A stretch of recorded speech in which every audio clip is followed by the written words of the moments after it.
இயேசுவின் ரத்தம் ஜெயம். Praise the lord my dear brothers and sisters. இந்த நாள்லையும் ஆவியானவர் உணர்த்தின காரியம், தேவன் பாரபட்சம் உள்ளவரா? ஆவியானவர் உணர்த்தின வசனம் ரோமருக்கு எழுதின நிருபம் அதிகாரம் 10 வசனம் 12. யூதன் என்றும் கிரேக்கன் என்றும் வித்தியாசமே இல்லை, எல்லோருக்கும் கர்த்தரானவர் தம்மை தொழுது கொள்ளுகிற யாவருக்கும் ஐஸ்வர்ய சம்பன்னராய் இருக்கிறார். For there is no difference between the Jew and the Greek, for the same Lord over all is rich unto all that call upon him. Romans chapter 10 verse 12.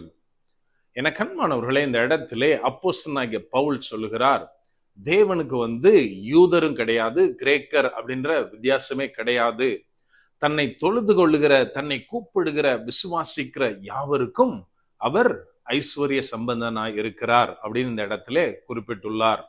நாம் இன்றைக்கு தேவனை பட்சபாதம் உள்ளவர் என்று நினைக்கிறோமா? நம்ம கொஞ்சம் யோசித்து பார்க்கணும். அதாவது இன்னைக்கு மற்றவங்களுக்கு, அதாவது கிறிஸ்தவர்கள் அல்லாதவருக்கு இந்த கேள்வி இருக்கோ இல்லையோ, கிறிஸ்தவர்கள்ல அநேகருக்கு இந்த கொஸ்டின் இருக்கு. ஈவன் என்கிட்ட ஒரு 2-3 பேர் இதை பத்தி கேட்டிருக்காங்க. அதாவது அவங்களோட கொஸ்டின் என்ன அப்படின்னா, தேவன் வித்தியாசம் பார்க்க மாட்டார், எல்லாத்தையும் அன்பு செய்யறார் அப்படின்னு நம்ம சொல்றோம். ஆனால் தேவனை விசுவாசிக்கிற, தேவனுக்காய் ஊழியம் பண்ணுகிற யாருனாலும் எடுத்துக்குப்போம், எல்லோரும் ஒரே ஸ்டேட்டஸ்ல இருக்காங்களா?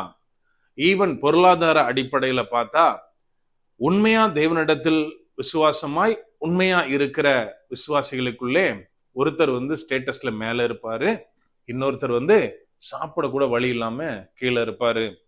ஊழியம் பண்றவங்களை எடுத்துக்கிட்டா, ஒரு ஊழியக்காரர் என்ன பண்ணுவார்னா, ரொம்ப ஃபேமஸா எல்லா இடத்துக்கும் போய் ஊழியம் பண்ணிட்டு இருப்பாரு.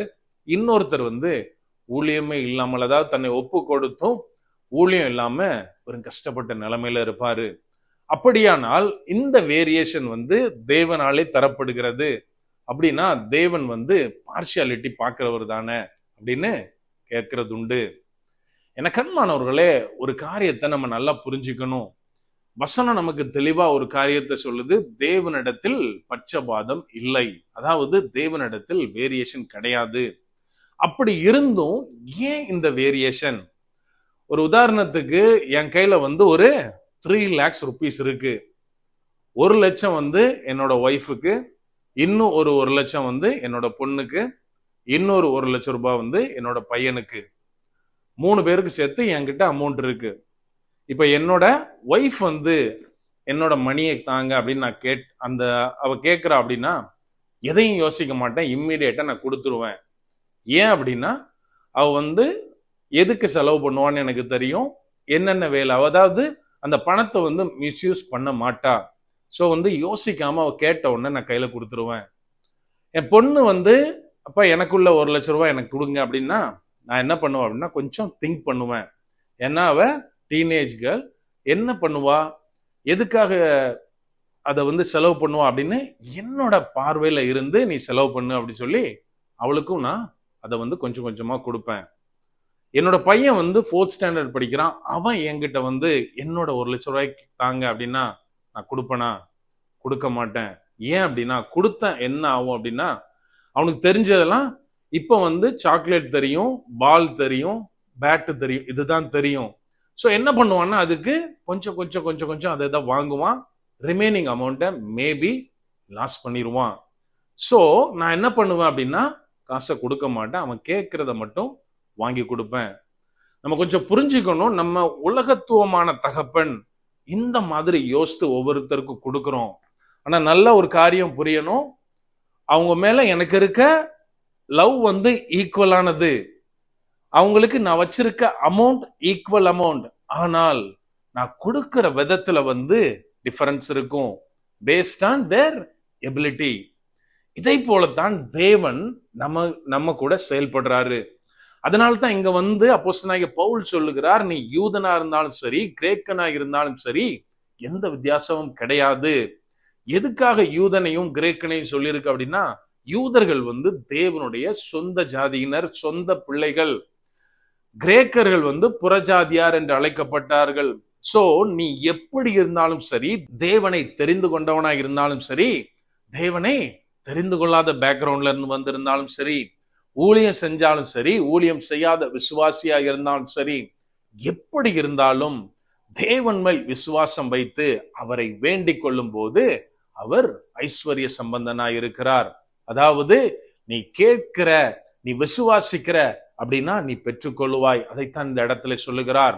எனக்கு அன்பானவர்களே, நம்ம இந்த காரியத்தை நம்ம வேர்ல்ட்லி பிளெஸிங்ஸ்ல நம்ம பார்த்தாலும் சரி, ஸ்பிரிச்சுவலா பார்த்தாலும் சரி, எதற்காக வேரியேஷன் அப்படின்னா, சில காரியங்கள் அதிகமா எனக்கு தரப்படுது அப்படின்னா, முதலாவது அந்த தரப்படுகிற பொருளோட இம்பார்ட்டன்ஸ் எனக்கு தெரியாம போயிரும்.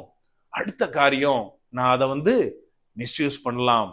சோ இந்த மாதிரியான காரியங்களுக்கு தேவன் நம்மை, நம்முடைய எபிலிட்டியை பார்த்து, நம்மளுடைய திராணி எதுவோ அதற்கு தக்கதாக சோதனை ஆனாலும் சரி, ஐஸ்வர்யமானாலும் சரி, ஆசீர்வாதமானாலும் சரி, தேவன் நமக்கு தருகிறார். நம்ம இதை புரிஞ்சு கொள்ள வேண்டும்.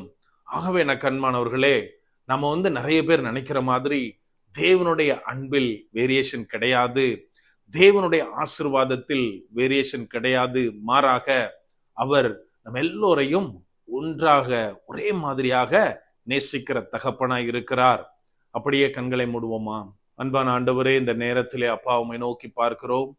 ஆவியானவர், நீர் எங்களோட இருக்கிறீர், அதற்காக நன்றி செலுத்துகிறோம். அப்பா, நீர் எங்களை உமது பிள்ளைகளாக அழைத்திருக்கிறீர் தகப்பனே. அந்த மேலான கிருபைக்காய் நன்றி அப்பா. அப்பா, எங்களை உமது வாக்கு தத்தத்தின் சுதந்திரவாளிகளாக நீ வைத்திருக்கிறீரே, அந்த மேலான கிருபை எங்களோடு இருக்கிறதப்பா. அதை விசுவாசிக்கிறோம் தகப்பனே. அப்பா, அநேக நேரத்துல நாங்க நிறைய காரியத்தை அதனுடைய மகிமையை புரிந்து கொள்ளாமல் செயல்பட்டு கொண்டு இருக்கிறோம் தகப்பனே. அவையானவரே, நீர் எங்க எல்லாவற்றையும் பொறுப்படுத்திக் கொள்ளுவீராக. ஏற்ற காலத்திலே எங்களுக்கு ஏற்ற காரியங்களை நீர் செய்வீர். அதை விசுவாசித்து அறிக்கை எடுக்கிறோம் தகப்பனே. முற்றிலுமா எங்களை தாழ்த்தி ஒப்பு கொடுக்கிறோம். பலப்படுத்தி ஆசீர்வதிங்க. மீட்பர் இயேசுவின் மூலம் ஜெபிக்கிறோம். ஜெபம் கேளும் எங்கள் நல்ல பிதாவே. ஆமென். God bless.